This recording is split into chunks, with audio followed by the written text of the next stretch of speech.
Hello എടാ, രാവിലെ ഞാനൊരു കോമഡി സ്കിറ്റ് കണ്ടിട്ടാണ് എഴുന്നേറ്റത്. അപ്പോൾ ആ കോമഡി സ്കിറ്റ് കണ്ടു കഴിഞ്ഞപ്പോൾ നിങ്ങളുമായി അതൊന്ന് പങ്കുവെക്കണമെന്ന് എനിക്ക് തോന്നി. അതായത് ഒരു വേട്ടാവിളിയെ ഒരു ഒരു ഒരു കാപറക്കി കൂതറ പുന്നാര മോൻ കുറേ നാളുകളായി യാതൊരു കാര്യവുമില്ലാതെ എൻ്റെ തോളത്തോട്ട് കയറി വാങ്ങിച്ചു പിടിക്കുന്നുണ്ട്. അപ്പം അതിൽ ഇന്ന് രാവിലെയും ഒരു വീഡിയോ ഇട്ടിരിക്കുന്നു കുറേ കാര്യങ്ങൾ പറഞ്ഞിട്ട്. അപ്പോൾ ആ കുറേ കാര്യങ്ങൾക്ക് എനിക്ക് മറുപടി ഉള്ളത് കൊണ്ട് തന്നെ ഞാൻ മറുപടിയുമായി വന്നിരിക്കുന്നു. അതായത് ആ വേട്ടാവളിയൻ ആ വീഡിയോയുടെ ലാസ്റ്റ് പറയുന്ന ഒരു കാര്യമുണ്ട്. ഞാൻ ആണായത് കൊണ്ട് എൻ്റെ കൂടെ ജീവിക്കുമ്പോൾ ഇവൾ ഈ ഭൂലോക ഇവൾ മറ്റുള്ള ആണുങ്ങളോട് യാതൊരു കോണ്ടാക്റ്റും വെക്കില്ല. നിനക്ക് വേണോടി സ്നേഹതീരത്തിനെ? അപ്പോൾ ഉടനെ ഇവള് എനിക്ക് വേണ്ട. അയ്യോടാ എടാ, അങ്ങേർക്ക് നല്ല അന്തസ്സുള്ള ഒരു ഭാര്യയും 2 മക്കളും ഒരു കുടുംബവും ഒക്കെ ഉള്ള ഒരു മനുഷ്യനാണ്. ഇനി അതവിടെ നിൽക്കട്ടെ, അതിനെ പറഞ്ഞിട്ട് കാര്യമില്ലാത്തൊരു കേസാണ്, അതുകൊണ്ട് അതവിടെ നിൽക്കട്ടെ, അതിനെ ഞാൻ പറയുന്നില്ല. ഇവിടെ നീ പറഞ്ഞ ഒരു സ്റ്റേറ്റ്മെന്റ്, അതായത് ഞാൻ കൂടെ ഉള്ളപ്പോൾ ഇവൾ ആരുടെയെങ്കിലും കയ്യിൽ നിന്ന് കേശ് വാങ്ങിക്കുന്നുണ്ടോ അല്ലെങ്കിൽ ആരുടെയെങ്കിലും കൂടെ പോകുന്നുണ്ടോ എന്ന് ഞാൻ നോക്കിയാൽ മതിയെന്ന്. എടാ, നീ തന്നെ സമ്മതിച്ച കാര്യമാണ്. 1 വർഷത്തിലേറെയായി നിങ്ങൾക്ക് തമ്മിൽ കോണ്ടാക്റ്റ് ഉണ്ട്, നിങ്ങൾ ഒന്നിച്ച് ജീവിക്കുന്നു. എടാ, ഈ 1 വർഷത്തിനിടയിൽ അവൾ സഹായിക്കണേ എന്ന് നിലവിളിച്ചുകൊണ്ട് ഇട്ട പോസ്റ്റുകൾ നീ നോക്കുക. അപ്പൊ എന്താ ആണല്ലേ നീ? അല്ലേടാ വേട്ടാവിളിയ? ഇനി നിന്നെ അവളുടെ വീട്ടിൻ്റെ അകത്തുനിന്ന് അവളുടെ കട്ടിൻ്റെ അടിയിൽ നിന്ന് നാട്ടുകാർ കമ്പും കോലും ഇട്ട് കുത്തി ഇളക്കി പൊളിച്ചെടുത്ത് പുറത്ത് കൊണ്ടുവന്ന് കൂമ്പിലിടിച്ച് അവിടെ ചാരി നിർത്തിയിട്ടുണ്ടായിരുന്നല്ലോ. അന്ന് രാവിലെ ഇവള്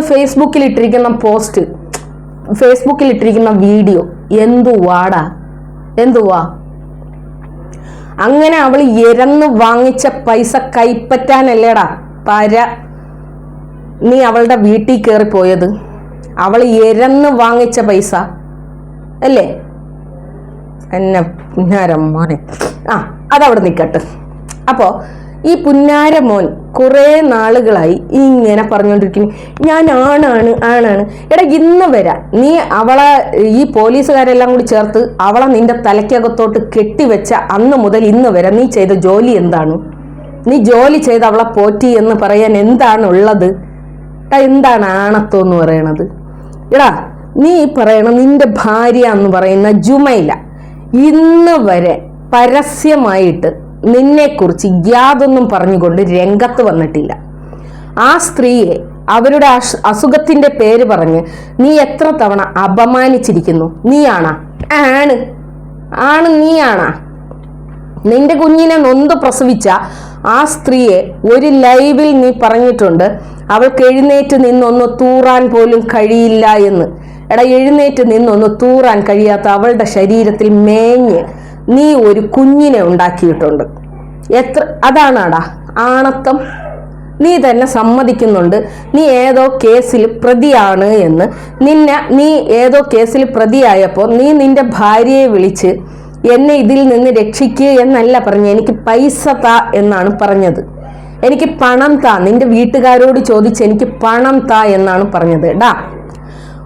ആണ് എന്ന് പറയാൻ ഇങ്ങനെ നെഞ്ചത്തടിച്ച് ഞാൻ ആണ് എന്ന് പറയണമെങ്കിൽ ഒരു സ്ത്രീ സമ്മതിക്കണം, അവൻ്റെ കൂടെ ജീവിക്കുന്ന സ്ത്രീ സമ്മതിക്കണം എൻ്റെ ഭർത്താവ് ആണാണ്, എൻ്റെ കൂടെ ജീവിച്ച പുരുഷൻ ആണാണ് എന്ന് പറയണം.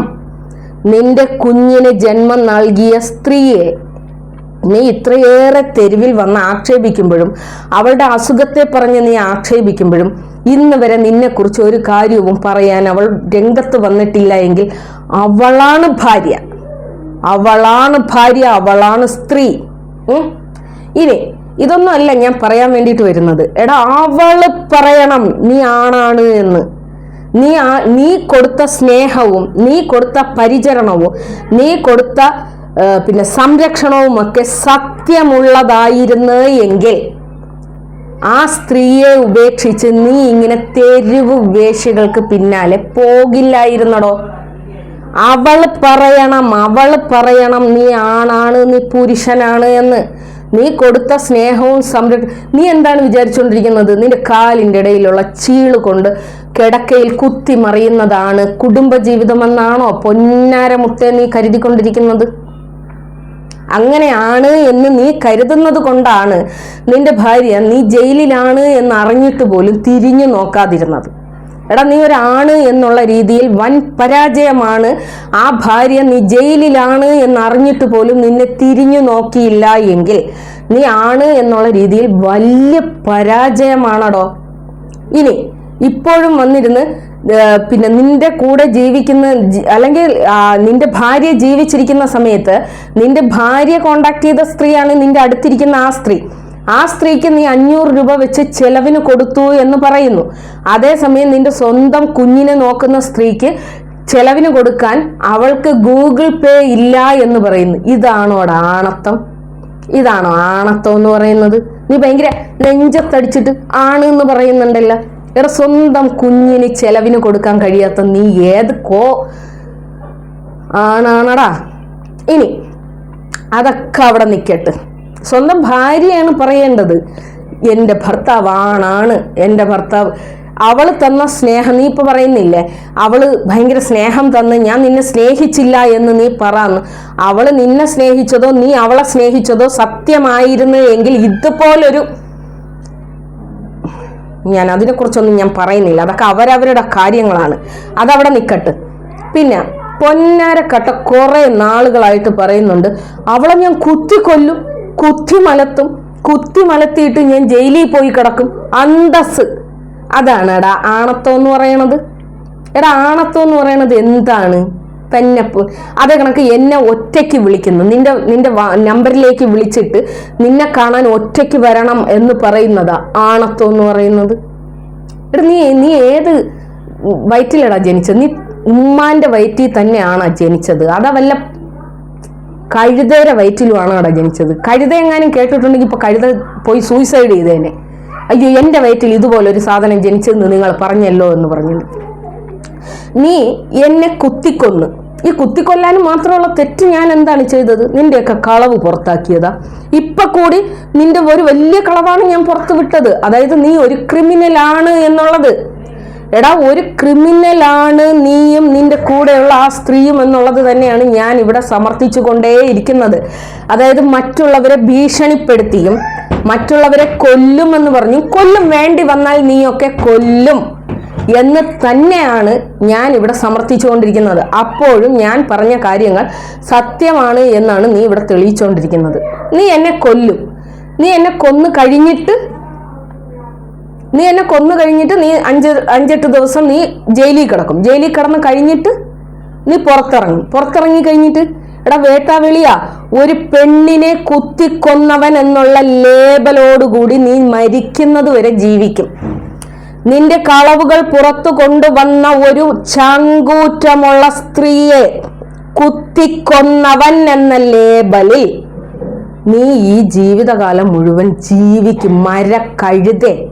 മരയോന്തിന്റെ കൂടെ ജീവിക്കുന്ന മരക്കഴുത ജന്മമേ. എടാ, മനുഷ്യനായാലും ബുദ്ധി വേണോടാ. ബുദ്ധി എന്ന് പറയുന്ന ഒരു സാധനം. ഇനി നീ അതിൻ്റെ ഇടയിൽ വേറൊരു കാര്യം കൂടി പറയുന്നുണ്ടായിരുന്നു, എൻ്റെ ഭീമാപള്ളി കോളനിയാണെന്ന്. നീ ഈ കോളനിയിൽ വന്നിട്ടുണ്ടായിരുന്നില്ലേ? ഇത് കോളനിയാണാടാ. എന്ത് പറ്റി? നീ നിന്റെ നാട്ടിലേക്ക് എന്നെ ക്ഷണിക്കാൻ എനിക്ക് ഒരിടത്ത് യാത്ര ചെയ്യാൻ വേണ്ടിയിട്ട് പറ്റൂല. എനിക്ക് ഛർദിലിൻ്റെ പ്രശ്നമുണ്ട്. നീ എൻ്റെ നാട് വരെ വന്നിട്ട് എന്തു പറ്റി എന്നെ കാണാൻ വേണ്ടിയിട്ട് വരാൻ പറ്റാതായി പോയത്? എന്താണ്? കാന്താരി മുളക് കിട്ടാത്തോണ്ടാ? കുറച്ച് കാന്താരി മുളക് ഓടച്ചങ്ങട്ട്. അതൊക്കെ അവിടെ നിൽക്കട്ടെ. രാവിലെ എനിക്ക് പ്രഷർ കയറിയിട്ടാണ് ഉള്ളത്. ഇത് പറയാതിരിക്കാൻ വേണ്ടിയിട്ട് എനിക്ക് നിവർത്തിയില്ല. വലിയ കാര്യമാണ്. അയ്യോ, കൊല്ലും, കുത്തും, വെട്ടും. എടാ, ഉണ്ടാക്കിയ സ്വന്തം കുഞ്ഞിന് ചെലവിന് കൊടുത്ത് അവരെ ചേർത്ത് നിർത്താൻ കഴിയാത്ത നീയാണ്. അനി അതിൻ്റെ അപ്പുറത്തിരിക്കുന്ന മദാമ കുറച്ച് കാര്യങ്ങൾ പറഞ്ഞിട്ടുണ്ടായിരുന്നു. അല്ല മദാമേ, നീ എൻ്റെ ഫോണിലേക്ക് ഇങ്ങോട്ട് വിളിക്കുകയായിരുന്നു. ഞാൻ ഒരൊറ്റ തവണയാണ് ഈ സ്ത്രീയുടെ ഫോണിൽ അങ്ങോട്ട് വിളിച്ചിട്ടുള്ളത്, ഇവർ ആത്മഹത്യ ചെയ്യുമെന്ന് പറഞ്ഞ സമയത്ത്. അപ്പോഴും എൻ്റെ ഭർത്താവിൻ്റെയും ഈ സ്നേഹതീരത്തിൻ്റെയൊക്കെ വാക്ക് കേട്ടിട്ടാണ് ഈ സ്ത്രീയെ ഞാൻ വിളിച്ചത്. എനിക്ക് ഒരു താല്പര്യവും ഉണ്ടായിട്ടല്ല ഞാൻ ഈ സ്ത്രീയെ വിളിച്ചത്. അതിനുശേഷം എല്ലാ ദിവസവും ഈ സ്ത്രീ എന്നെ ഇങ്ങോട്ട് വിളിക്കലാണ്. എനിക്കാരെയും അങ്ങോട്ട് വിളിക്കാൻ വേണ്ടിയിട്ട് താല്പര്യമില്ല. ഈ സ്ത്രീ എനിക്ക് തീരെ താല്പര്യമില്ലാത്തൊരു കേസാണ്. എൻ്റെ ജീവിതത്തിൽ ഞാൻ ചില കാര്യങ്ങളല്ല, എൻ്റെ ജീവിതത്തിലെ എല്ലാ കാര്യങ്ങളും ഒരു ടൈം ടേബിൾ ബേസിലാണ് ഞാൻ കൊണ്ടുപോകുന്നത്. ഞാൻ രാവിലെ എണീക്കുന്നത് മുതൽ രാത്രി കിടക്കുന്നത് വരെ എനിക്ക് ജോലികളുണ്ട്. അപ്പോൾ ഇതിൻ്റെ പ്രകാരം ഞാനൊരു പ്രത്യേക സമയത്ത് എൻ്റെ മക്കളെ സ്കൂളിൽ വിട്ടതിന് ശേഷം എൻ്റെ വീട്ടിലെ സാധനങ്ങൾ വാങ്ങാൻ വേണ്ടിയിട്ട്, മീൻ വാങ്ങാൻ വേണ്ടിയിട്ടൊക്കെ ഞാൻ പുറത്തു പോകുന്ന ഒരു സമയമുണ്ട്. ഈ സമയത്താണ് ഈ സ്ത്രീ കൃത്യമായിട്ട് എന്നെ വിളിക്കുന്നത്. എടാ, ഒരു തവണ നമ്മളെ ഫോണിൽ ഒരാൾ വിളിക്കുമ്പോൾ ഞാൻ ആ സമയത്ത് ഫോൺ എടുക്കുന്നില്ല. അപ്പം ഞാൻ ആ സമയം ഉണ്ടാവില്ല. അടുത്ത ദിവസം വിളിക്കുമ്പോഴും ഞാൻ ആ ഫോൺ എടുക്കുന്നില്ല. ഞാൻ ആ സമയം വീട്ടിലുണ്ടാകില്ല എന്നുള്ളത് സ്വാഭാവികമായിട്ട് നമുക്ക് മനസ്സിലാകൂലേ? ഒരാളെ വിളിക്കുമ്പോൾ ഇവൾ കൃത്യം ഞാനില്ലാത്ത സമയത്ത് നോക്കി തന്നെ എൻ്റെ ഫോണിലേക്ക് വിളിക്കും. അപ്പോൾ എൻ്റെ ഫോൺ എടുക്കുന്നത് ആരാണെന്നറിയാമോ? എൻ്റെ ഭർത്താവ്. അദ്ദേഹം ഒരു രോഗാവസ്ഥയെ ഫേസ് ചെയ്യുന്ന ഒരാളായിട്ട് പോലും അദ്ദേഹത്തിന് ഇക്ക എന്ത് കഴിച്ചു, ഇക്ക എന്താണ് ഉറങ്ങാത്തത്, ഇക്ക ഗുളിക കഴിച്ചോ ഇക്ക എന്ന് പറഞ്ഞുകൊണ്ട് എൻ്റെ മനുഷ്യൻ്റെ അടുത്ത് കൊഞ്ചിക്കൊഴഞ്ഞാടിയവളാണ് ഇവൾ. ഈ കൊഞ്ചിക്കൊഴഞ്ഞാടുന്നത് കണ്ടിട്ട് പിന്നീട് അതായത് ഈ എൻ്റെ പബ്ലിഷ് ആയിരിക്കുന്ന നമ്പർ എന്ന് പറയുന്നത് എൻ്റെ ഹസ്ബൻഡിൻ്റെ നമ്പറാണ്. ഈ നമ്പറിലേക്ക് ഇവൾ വിളിക്കുന്നത് കൊണ്ട് തന്നെ പിന്നീട് ഈ ഫോൺ കൂടെ കൊണ്ട് നടക്കേണ്ടുന്ന ഒരവസ്ഥയിലാണ് ഞാൻ പോയത്. എൻ്റെ ഭർത്താവ് സംസാരിക്കുകയില്ല കേട്ടോ. എൻ്റെ ഭർത്താവ് സംസാരിക്കുമ്പോൾ ഒരു ചെറിയ കുഴവുണ്ട്. അതായത് സ്ട്രോക്ക് വന്ന ഒരാളായത് കൊണ്ട് തന്നെ അദ്ദേഹം അങ്ങനെ ഫോൺ എടുത്തിട്ട് സംസാരിക്കുന്ന ഒരാളുമല്ല. ഈ ഫോൺ കോളുകളൊക്കെയും നിന്റെ കയ്യിൽ റെക്കോർഡ് ഉണ്ടെന്നല്ലേ നീ പറയുന്നത്? നിനക്ക് ചുണയുണ്ടെങ്കിൽ നീ എൻ്റെ ഫോൺ കോൾ ഇട്. എൻ്റെ ഭർത്താവ് എപ്പോഴാണ് നിന്നെ കല്യാണം ആലോചിച്ചത് എന്നുള്ളത് നീ ഫോൺ കോൾ റെക്കോർഡ് ഇടുക വെച്ചേ. എൻ്റെ ഭർത്താവ് ഒരു സ്ത്രീയോട് പോലും മോശം സംസാരിക്കാത്ത ഒരു മനുഷ്യനാണ് എന്നുള്ളത് ഞങ്ങൾ ജീവിക്കുന്ന ചുറ്റുപാട് അന്വേഷിച്ചാൽ നിനക്ക് മനസ്സിലാകും. ഒരു സ്ത്രീകളോട് പോലും അനാവശ്യമായ ഒരു വാക്ക് പോലും സംസാരിക്കാത്ത ഒരാളാണ് എൻ്റെ ഭർത്താവ്. എൻ്റെ ഭർത്താവ് നിന്നെ കല്യാണം ആലോചിച്ചു എന്ന് പറയുമ്പോൾ എൻ്റെ ഭർത്താവിൻ്റെ ഭാര്യ കൊള്ളില്ല എന്നാണ്. എടി, എൻ്റെ ഭർത്താവിന് പക്ഷാഘാതം സംഭവിച്ചു. നിന്റെ അടുത്തിരിക്കുന്നവൻ പറഞ്ഞതാണ്, അവൻ്റെ ഭാര്യയ്ക്ക് പക്ഷാഘാതം സംഭവിച്ചപ്പോൾ അവനെ കിടക്കയിൽ തൃപ്തിപ്പെടുത്താൻ അവൾക്ക് കഴിവില്ലാത്തത് കൊണ്ട് അവളെ അവളുടെ വീട്ടിൽ കൊണ്ടുവന്നാക്കിയിട്ട് നിന്നെ തിരഞ്ഞു വന്ന, അതായത് ലോകത്തുള്ള ഒരു നികൃഷ്ട ജീവി പോലും ചെയ്യാത്ത കാര്യം, സ്വന്തം ഭാര്യയ്ക്ക്, സ്വന്തം കുഞ്ഞിൻ്റെ ഉമ്മയ്ക്ക് സുഖമില്ല എന്ന് കണ്ടപ്പോൾ എടുത്തു കളഞ്ഞിട്ട് നിന്റെ പിന്നാലെ വന്നവനാണ് അവൻ. എൻ്റെ ഭർത്താവിന് പക്ഷാഘാതം സംഭവിച്ചപ്പോൾ എൻ്റെ ഭർത്താവിനെ എണീപ്പിച്ച് വീണ്ടും ഒരു പുരുഷനാക്കി നടത്തിയവളാണ് ഞാൻ. എന്നേക്കാൾ മിടുക്ക് നിന്നെ കണ്ടപ്പോൾ എൻ്റെ ഭർത്താവിന് തോന്നിയ. അങ്ങനെയാണെങ്കിൽ ആ ഫോൺ കോള് റെക്കോർഡ് നീ പുറത്ത് വിടണം. എൻ്റെ ഭർത്താവ് ലോകത്തൊരു സ്ത്രീയോട് പോലും മോശമായി പെരുമാറുന്ന ഒരാളല്ല. അതുകൊണ്ടാണല്ലോ എൻ്റെ ഭർത്താവിൻ്റെ മോന്ത അടിച്ച് പൊട്ടിക്കുമെന്ന് പറഞ്ഞ നീ പോലും എൻ്റെ ഫോണിലേക്ക് വിളിച്ചപ്പോൾ കാര്യമായിട്ടാണ് അദ്ദേഹം സംസാരിച്ചത്. എന്താണ് നജിലെ എന്ന് തന്നെയാണ് ചോദിച്ചത്. അങ്ങനെ തന്നെ സംസാരിച്ച ഒരു മനുഷ്യനാണ്. അതേ കണക്ക് എന്നെ ബലാത്സംഗം ചെയ്യുമെന്നും എന്നെ കൊല്ലുമെന്നും നിരന്തരം ഭീഷണിപ്പെടുത്തുന്ന നിന്റെ കൂടെ ഇരിക്കുന്ന ആ അലവലാതി എത്രയോ തവണ വീഡിയോ ചെയ്തിട്ടും എൻ്റെ കൂടെ ജീവിക്കുന്ന എൻ്റെ ഭർത്താവ് ഇന്ന് വരെ എൻ്റെ വീഡിയോയിൽ എവിടെയെങ്കിലും വന്നിട്ട് നീ ആരടാ എൻ്റെ ഭാര്യയെ ഇങ്ങനെ പറയാനൊന്ന് ചോദിക്കുന്നുണ്ടോ? കാരണം എന്താണെന്നറിയാമോ?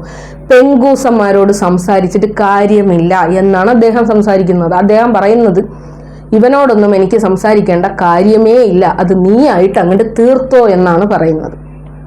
പെങ്കൂസൻ. ഇനി ഞാൻ വാടക വീട്ടിലാണ് താമസിക്കുന്നത് എന്ന് പറയുന്നുണ്ട്. അതെ, ഈ ഭൂമിയിൽ എല്ലാ മനുഷ്യരും വാടകക്കാരാണ്. ഒരു പർട്ടിക്കുലർ ടൈം കഴിയുമ്പോൾ ഈ ഭൂമി അടുത്ത അവകാശിക്ക് വിട്ടുകൊടുത്തുകൊണ്ട് ഈ ഭൂമിയോട് വിട പറയേണ്ടുന്ന വെറും പുഴുക്കളുടെ ഭക്ഷണം ചുമക്കുന്നവരാണ് നമ്മളൊക്കെയും. അങ്ങനെയാണെങ്കിൽ ഞാനും നിങ്ങളുമൊക്കെയും വാടകക്കാർ തന്നെയാണ്. പക്ഷെ ഒരു പ്രത്യേകത എന്താണെന്നറിയാമോ? ഞാൻ വാടകയ്ക്ക് താമസിക്കുന്ന വീട്ടിൽ ഞാനും എൻ്റെ ഭർത്താവും കഠിനാധ്വാനം ചെയ്ത് ആ വാടക കൊടുത്ത് ഞങ്ങൾ ജീവിക്കുന്നു. നീയൊക്കെ ഉരുട്ടി വിഴുങ്ങുന്ന ചോറ് പോലും കണ്ടവളുമാരുടെ ഉച്ഛിഷ്ടമാണ്. അതായത് അവർ പോലും അറിയാതെ അവരുടെ ഭർത്താക്കന്മാരെ വശീകരിച്ച് ഹണി ട്രാപ്പ് ചെയ്ത്, അങ്ങനെ തന്നെയാണ് പറയേണ്ടത്, ഹണി ട്രാപ്പ് ചെയ്ത് ഈ സ്ത്രീയെ ഉപയോഗിച്ച് നീ ഈ സ്ത്രീയെ ഉപയോഗിച്ച് എത്രത്തോളം പുരുഷന്മാരെ വലയിലാക്കിയിട്ടുണ്ട്. അവന്മാരെ വാട്സപ്പിൽ കൊണ്ടുവന്ന് ഈ കുട്ടികളുടെ ദാരിദ്ര്യം പറഞ്ഞുകൊണ്ട് അവരുടെ പോക്കറ്റിലെ മണി എത്രത്തോളം നിങ്ങൾ പറ്റിച്ചെടുത്തിട്ടുണ്ട്. ഇത് തരുന്നില്ല, അല്ലെങ്കിൽ ഈ വാട്സപ്പിൽ വരുന്നവരുടെ കയ്യിൽ നിന്നും ഒരു തവണ പണം തട്ടിയെടുത്ത നിങ്ങൾ വീണ്ടും ചോദിക്കുമ്പോൾ പണം തന്നില്ല എന്ന് പറയുമ്പോൾ വാട്സപ്പ് കോള് ഞാൻ റെക്കോർഡ് ചെയ്തു വെച്ചിട്ടുണ്ട് എന്ന് പറഞ്ഞ് ഭീഷണിപ്പെടുത്തി പിന്നെയും അവരുടെ കയ്യിൽ നിന്നും എത്ര രൂപകൾ നിങ്ങൾ തട്ടിയെടുത്തിട്ടുണ്ട്. നിന്റെയൊക്കെ തട്ടിപ്പിനെ കുറിച്ച് ഇനിയും ബീൻ ഫാമിലി എന്ന് പറയുന്ന ഞാൻ സംസാരിച്ചു കൊണ്ടേയിരിക്കും. പിന്നെ ഞാൻ കരടിക്കുട്ടിയാണ് എന്ന് പറയുന്ന ആളുകളോട്, അതെ, ഞാൻ കരടിയാണ്. ചില സമയത്തിൽ ഞാൻ സിംഹവും പുലിയും ഒക്കെ ആകാറുണ്ട്. അതുകൊണ്ടാണല്ലോ നീയൊക്കെ എത്രത്തോളം എൻ്റെ പിന്നാലെ വന്നിട്ടും ഗർജിച്ചുകൊണ്ട് നിന്റെയൊക്കെ പിന്നാലെ ഞാൻ അലമുറ ഇടുന്നത്. പിന്നെ ഈ സ്ത്രീ ജനങ്ങളെ മുമ്പേ തെറ്റിദ്ധരിപ്പിക്കാൻ മിടുക്കിയായ ഒരു സ്ത്രീയാണ്. ഇപ്പോൾ ഇവർ പറഞ്ഞുകൊണ്ടിരിക്കുന്നത് ഇവര് വീട് വെച്ചതിൽ അസൂയപ്പെട്ടിട്ടാണ് ഞാൻ ഇവരെ കുറിച്ച് പറയുന്നത് എന്ന്. ഇവരുടെ വീഡിയോകളും എൻ്റെ വീഡിയോകളും കാണുന്ന ആളുകൾക്ക് കൃത്യമായിട്ട് മനസ്സിലാകും ഇവിടെ എന്തിനെ കുറിച്ചാണ് ഞാൻ സംസാരിക്കുന്നത്. അതുപോലെ ഇവർ കല്യാണം കഴിഞ്ഞതിന് ശേഷമാണ് ഇവരുടെ പിന്നാലെ പോയി ഇവരുമായിട്ട് എനിക്കെന്തോ സൗഹൃദ ബന്ധമുണ്ട് എന്നാണ് ഇവർ പറയുന്നത്. അങ്ങനെ ഒരു സൗഹൃദ ബന്ധം ഉണ്ട് എന്ന് നിങ്ങൾ തെളിയിക്കൂ. ഈ സ്ത്രീയെ വിമർശിച്ചു എന്നുള്ള ഒരു ബന്ധം മാത്രമാണ് എനിക്ക് ഈ സ്ത്രീയുമായിട്ടുള്ളത്. ഈ സ്ത്രീയെ വിമർശിച്ചതിൻ്റെ പേരിൽ എൻ്റെ സൗഹൃദ ബന്ധത്തിലും എൻ്റെ കുടുംബജീവിതത്തിലും എൻ്റെ സുഹൃത്തുക്കളുടെ കുടുംബജീവിതത്തിലും നുഴഞ്ഞു കയറി പ്രശ്നമുണ്ടാക്കിയ സ്ത്രീയാണ് ഇവർ. അവർ ഓരോ തവണ പ്രശ്നമുണ്ടാക്കുമ്പോഴും ഇവർ പൊതുവിൽ വന്ന് പറഞ്ഞ കളവുകൾക്ക് പിന്നാലെയാണ് ഞാൻ നടന്നിട്ടുള്ളത്. ആ കളവുകൾ സത്യമാണോ അല്ലയോ എന്നുള്ളത് പൊതുജനങ്ങളെ അറിയിക്കാനാണ് ഞാൻ ശ്രമിച്ചത്. എന്നാൽ ഇവൾ എൻ്റെ കുടുംബജീവിതത്തെയും എൻ്റെ സുഹൃത്തുക്കളുടെ ജീവിതത്തെയും അലട്ടുന്ന തരത്തിൽ എന്നെ മാനസികമായിട്ട് തകർക്കാൻ വേണ്ടിയിട്ടാണ് ഇവർ ശ്രമിച്ചു കൊണ്ടിരുന്നത്. ഇപ്പോഴും ആരാണ് തകരുന്നത്? അപ്പോൾ തെറ്റിദ്ധരിപ്പിക്കാൻ ഈ സ്ത്രീക്ക് നല്ല മിടുക്കാണ്. ഇത് മാത്രമല്ല, ഈ ക്രിമിനലുകളായ ഈ സ്ത്രീയും പുരുഷനും ഇനിയും നിങ്ങൾക്ക് മുന്നിൽ പിച്ചച്ചട്ടിയുമായിട്ട് വരും. അയ്യോ പാവം പൊത്തോ എന്ന് പറഞ്ഞുകൊണ്ട്, ദാരിദ്ര്യം പറഞ്ഞുകൊണ്ട് നിങ്ങളുടെ പണം, നിങ്ങളുടെ അധ്വാനം കള്ളു കുടിച്ചും പെണ്ണ് പിടിച്ചും തീർക്കാൻ വേണ്ടിയിട്ട് ഇവർ വീണ്ടും നിങ്ങളുടെ മുന്നിലേക്ക് വരും. ഞാൻ ഇങ്ങനെ സംസാരിക്കുന്നത് കൊണ്ട് മാത്രമാണ് ഇവർക്ക് നിങ്ങളുടെ മുന്നിലേക്ക് ഒരു യാചനയുമായി വരാൻ സാധിക്കാത്തത്. ഇവരിപ്പോഴും എന്നെ കൊല്ലണം എന്ന് തന്നെ ആഗ്രഹിക്കുന്നതും ഇവരുടെ തട്ടിപ്പുകൾ ഇവർക്ക് ചെയ്യാൻ സാധിക്കുന്നില്ല എന്ന ഒറ്റ കാരണം കൊണ്ടാണ്. ഇവരൊരു ക്രിമിനലുകളാണ് എന്നുള്ളത് തന്നെയാണ് സഹോദരങ്ങളെ ഞാൻ നിങ്ങളുടെ മുന്നിലേക്ക് തെളിയിക്കാൻ ആഗ്രഹിക്കുന്നത്. ഇപ്പോൾ ഇതാ അവരുടെ വാഗൊണ്ട് തന്നെ അവർ സമ്മതിക്കുന്നുമുണ്ട്, അവർ ലോക ക്രിമിനലുകളാണ്.